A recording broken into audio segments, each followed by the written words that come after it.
Merci Emmanuel et merci à vous tous d'être là ce soir. Comme l'a dit Emmanuel, effectivement, ce qui m'intéresse, ce sont les organismes vivants. Et pourquoi est-ce qu'on fait le lien entre les organismes vivants et 2020 ? Parce que je trouve que 2020 est une année qui révèle beaucoup de dysfonctionnements. Et ça révèle des dysfonctionnements parce que probablement que nous sommes arrivés à un niveau élevé, voire limite, de la suradaptation humaine. Et alors, quand on parle de suradaptation humaine, je ne vais pas plus loin, ne vous inquiétez pas, à l'opposé de l'autonomie, en fait, il y a sans doute aujourd'hui dans les organisations quelque chose qui s'appelle l'automatie, automate. Et c'est quoi l'automatie managériale ? En fait, c'est quand, à un moment donné, on se retrouve, on place des individus dans une position où ils n'arrivent plus à questionner, où ils n'arrivent plus à se questionner et ils n'arrivent plus même à répondre à ces questions. Et donc ça veut dire quoi ? Ça veut dire qu'on les met dans une situation limitante qui consiste à ce qu'ils produisent et reproduisent des choses sans réfléchir, sans penser. Et c'est ce qu'on appelle, c'est le début de la suradaptation. Et pour aller un peu plus loin au niveau de la suradaptation, c'est lorsque, à un moment donné, une organisation demande à des individus de se conformer à des exigences qui sont au-delà de ce qu'ils peuvent contribuer. Ça veut dire que les organisations mettent des individus dans un, comment on va dire ça, dans une approche où on leur demande une contribution qui est largement plus élevée que la contribution elle-même que ces individus-là peuvent apporter. Les conséquences de cette suradaptation, il y en a plusieurs. J'en ai résumé à 4, les 4 majeures que l'on voit dans les organisations. La première conséquence importante, c'est la diminution de la curiosité. Et quand une organisation perd de sa curiosité, elle perd de l'innovation, elle perd de l'intelligence, elle perd de l'initiative. Et cette diminution de la curiosité, elle est importante au sein des organisations. Deuxième conséquence importante en termes de suradaptation, c'est le désengagement. Beaucoup d'organisations dépensent des 1000 et des 100 dans des sondages, dans des enquêtes diverses et variées pour engager les collaborateurs. C'est important de se poser la question de pourquoi les collaborateurs se désengagent. Et s'il y a un désengagement, c'est peut-être parce qu'on a arrêté de leur permettre de mettre à profit ce qu'ils peuvent apporter à une organisation et on leur demande donc de réagir et d'agir en automate. Troisième conséquence importante, c'est l'augmentation de la charge mentale. Et on l'a vu notamment pendant le confinement, tout le monde n'a pas bénéficié des conditions optimales pour faire du télétravail. Et d'une part, tout le monde n'a pas bénéficié de ces conditions. Et d'autre part, il y a des managers qui n'ont pas su adapter la charge de travail à ces conditions-là. Et quand on se retrouve une journée durant à gérer les enfants, le ménage, la cuisine, toutes sortes d'autres choses, et qu'en même temps, on doit être connecté 8 heures durant en visio, forcément, ça crée de la surcharge mentale, sachant que tout le monde n'avait pas forcément un endroit pour s'isoler, pour travailler.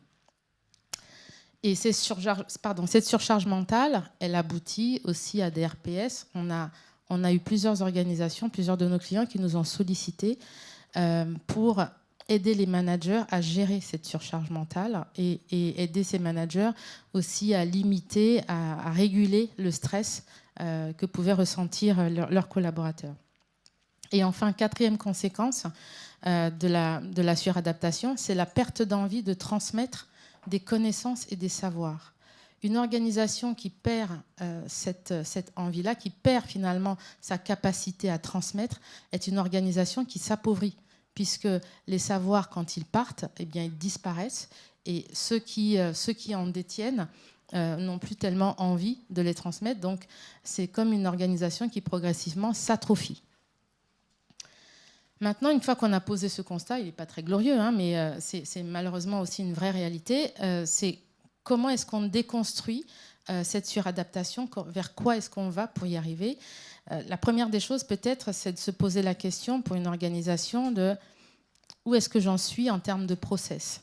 Les organisations ont mis en place des process et différentes choses qui l'ont rendu inerte et qui l'ont rendu rigide. Et aujourd'hui, à l'heure de l'agilité, ça pose un peu problème. On se rend bien compte, je vais donner un exemple très précis. quand vous rentrez dans un grand groupe et vous signez pour la première fois chez eux, il peut se passer 3 ou 4 mois entre le moment où vous avez signé, où il y a eu la validation, par exemple pour l'accompagnement d'un CODIR, et le moment où vous allez recevoir votre bon de commande. Parce que ça peut prendre 1 mois juste pour créer la fiche fournisseur. Et pendant ce temps-là, votre trésorier, elle est dehors, etc., etc. Donc, ça, c'est un vrai sujet. Comment est-ce que les organisations vont revisiter leur process? Comment est-ce qu'elles vont revisiter tout ce qui, finalement, j'appelle ça des checkpoints, c'est comme des péages. En fait, prenez l'exemple, si vous mettez 2 voitures exactement au même niveau, elles ont toutes les deux le même chemin à parcourir, 500 km. Il y en a une qui va avoir 10 péages et l'autre qui va en avoir 2. À vitesse égale, celle qui a 2 péages arrivera à la première. Donc, c'est finalement ça, les process au sein des organisations. Ça ralentit la puissance et finalement, au lieu d'augmenter le plaisir, l'engagement, eh bien, ça désengage et finalement, ça démotive également. Donc maintenant, quand je parle des organismes vivants et quand on parle de la valeur du manager, et on le voit bien avec le télétravail aujourd'hui, la valeur du manager, ça ne va pas être d'être dans le micro-contrôle, dans le micro-management. Quelle valeur ajoutée va-t-il avoir ce manager? Théoriquement, vous, moi, nous tous ici, nous sommes des organismes vivants. Une organisation qui a en son sein des individus qui travaillent est un organisme vivant. Et dans cet organisme vivant, ce sont des cellules. Nous sommes des cellules. Et une cellule, par définition, ça vit, ça bouge. Et on ne l'arrête pas. Donc le rôle du manager de demain, ça devrait être celui d'animer les cellules pour faire en sorte que cet organisme vivant qu'est l'organisation devienne efficiente et qu'il y ait de la vie là-dedans. Et donc on est dans une contradiction entre d'un côté l'inertie et de l'autre côté comment on crée de la vie, comment on remet de la vie finalement dans les organisations. Et ça nous amène vers le quatrième point qui est la posture managériale finalement. Cette posture managériale, en fait, la première des choses, encore faut-il que l'organisation fasse ce qu'on appelle de l'empowerment, c'est-à-dire qu'elle permette à ce manager de pouvoir agir, c'est premièrement d'enlever les garrots.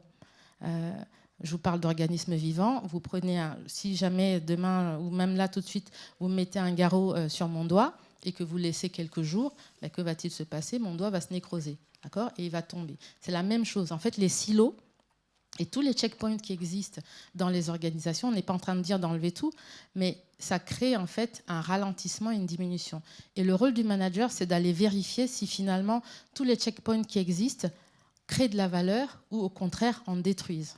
Ça, c'est le premier rôle du manager. Le deuxième rôle du manager, c'est d'énergiser cette organisation, c'est-à-dire de laisser ces cellules vivre, de les laisser bouger, de les laisser aller pour mettre de la vie là où il y a besoin. Et j'appelle ça, je ne sais pas si vous connaissez, c'est un brillant professeur à la London Business School qui s'appelle Julian Birkinshaw. C'est un jeune, il a 36 ans, et il a créé ce qu'on appelle le management alternatif. Et j'aime beaucoup ses travaux où il fait à chaque fois des comparaisons entre le management traditionnel et le management alternatif. Et ce management alternatif, c'est comment est-ce que l'organisation va pouvoir se revitaliser, se redynamiser.